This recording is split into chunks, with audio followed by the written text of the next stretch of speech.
Hello, నా పేరు కమల్ హాసన్. మనతో ఉన్నారు మన ఎమ్మెల్యే ఏకలవ్య గారు. హలో సార్, ఎలా ఉన్నారు? నమస్కారం సార్. ఏ ప్రాజెక్ట్ లాంచ్ అయినా అందులో మీకు 25% కట్ ఇవ్వాల్సిందే అని చెప్పి ప్రతిపక్షాలు ఆరోపిస్తున్నాయి. దాని గురించి మీరు ఏమంటారు? ముమ్మాటికి అబద్ధం. నా కట్ 15%. మిగతాది మా కార్యకర్తలు, మా పార్టీ మెంబర్స్ 10% తీసుకుంటూ ఉండొచ్చు. అంటే మీరు పబ్లిక్గా ఒప్పుకుంటున్నారా కట్ తీసుకుంటాను అని? ఒప్పుకునేది ఏముంది, ఎటకారం కాకపోతే. ఎలక్షన్స్ అప్పుడు ఏమైనా ఫ్రీగా ఓట్లు వేసారా? అప్పుడు ఇన్వెస్ట్ చేసాం, ఇప్పుడు రిటర్న్స్ తీసుకుంటున్నాం.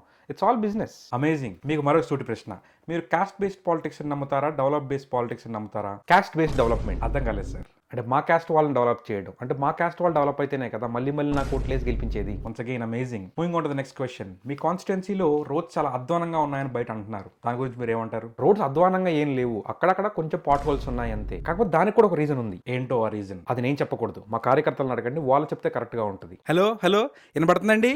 వినపడుతుంది. మీరు లైవ్ లో ఉన్నారు, చెప్పండి. రోడ్లు అలా ఉండడానికి రీజన్ ఏమంటారు? యాక్చువల్గా మాకు బడ్జెట్ కూడా రిలీజ్ అయిందండి రోడ్లు వేయించడానికి. కాకపోతే మా ఎమ్మెల్యే గారే మా ఆరోగ్యాన్ని దృష్టిలో పెట్టుకొని వద్దురా అన్నారండి. అదెలా అంటే అదండి, ఇప్పుడు రోడ్లు గోతులు ఉన్నాయనుకోండి, జనాలు మా వాళ్ళు నడుచుకుంటూ వెళ్తారు. అదే రోడ్లన్నీ మొత్తం నీట్గా వేయించేశారనుకోండి, రేపటి నుంచి అందరూ బళ్ళు కొనేసి ఇంకెవరు నడవడం మానేస్తారు. ఇప్పుడు హెల్త్ పాడైపోద్ది కదండి. ఇంకోటి ఏంటంటే, ఇప్పుడు రోడ్లు నీట్గా ఉన్నాయనుకోండి, ఇప్పుడు యూత్ ఉన్నారా, మొత్తం అందరూ బళ్ళు వేసుకుని తెగ స్పీడ్కి వెళ్ళిపోయి యాక్సిడెంట్లు చేసేస్తారు. అదే ఇప్పుడు ఈ చేయించలేదనుకోండి, అందరూ నడిచి వెళ్ళి అందరూ ఆరోగ్యంగా ఉంటారు. మా ఎమ్మెల్యే గారండి ఒకటే దెబ్బకు 2 పీటలు కొట్టడంలో ఎక్స్పర్ట్ అండి. నాకు మాటలు రావట్లేదు sir. Anyway, one last question. ప్రతిపక్షాలు ఆరోపిస్తున్నాయి లాస్ట్ 5 years లో మీ ఆస్తి బాగా పెరిగిపోయిందని, మీ ఆస్తి ఇప్పుడు 500 కోట్లు అని. దానికి మీరు ఏమంటారు? కాదు, అబద్ధం. మరి నిజమేంటి? యాక్చువల్గా నా ఆస్తి 750 crores.